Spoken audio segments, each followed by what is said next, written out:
लद्दाख के एनवायरमेंटलिस्ट सोनम वांगचुक पिछले एक महीने से जोधपुर राजस्थान जेल में हैं। आज सुप्रीम कोर्ट में उनके मामले को लेकर सुनवाई हुई, लेकिन सोनम वांगचुक को फिलहाल राहत नहीं मिली है। 24 नवंबर तक सोनम वांगचुक को राजस्थान की जोधपुर जेल में रहना होगा। हालांकि अगर देखें आज की जो सुनवाई थी वो काफी महत्वपूर्ण और अहम थी।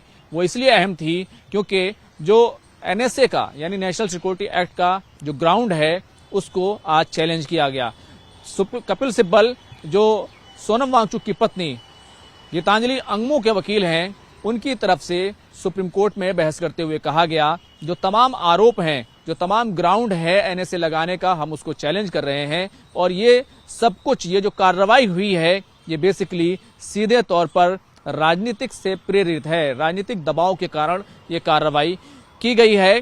बाकी जो तमाम दलीलें हैं वो हमने पिटीशन में दी हैं और पिटीशन में हम उसको चैलेंज करेंगे।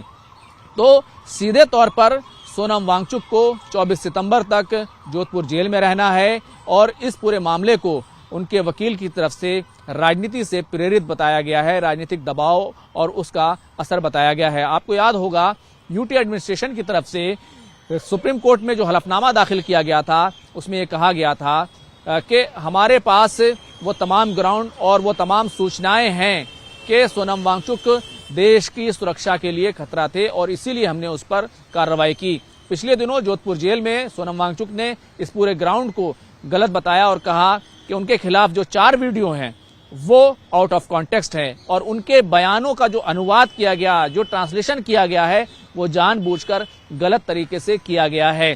तो एक तरीके से ग्राउंड को चैलेंज किया जा रहा है। एडवाइजरी बोर्ड को फैसला लेना है। तो दूसरी तरफ सोनम वांगचुक के वकीलों का कहना है कि उनका जो केस है वो काफी मजबूत है और उन्हें सुप्रीम कोर्ट से राहत मिल जाएगी। लेकिन क्योंकि अदालत का एक तरीका होता है, एक प्रक्रिया होती है, उसी के तहत 2 तारीखें जो है पहले लग चुकी हैं और अब ये तीसरी तारीख जो 24 नवंबर की मिली है। तो कुल मिलाकर अब लगभग जो है उनको 2 महीने तक जो है जेल में रहना होगा और उसके बाद सुप्रीम कोर्ट में मेरिट पर केस आएगा कि ग्राउंड जो उनके डिटेंशन के हैं क्या वो सही हैं, जो वीडियोस उनके खिलाफ सबूत के तौर पर पेश किए जाएंगे क्या वो आउट ऑफ कॉन्टेक्स्ट है, जो ट्रांसलेशन उनके बयानों का पेश किया जाएगा उसको उनके वकील बताएंगे कि कैसे ये पूरी तरीके से गलत हैं।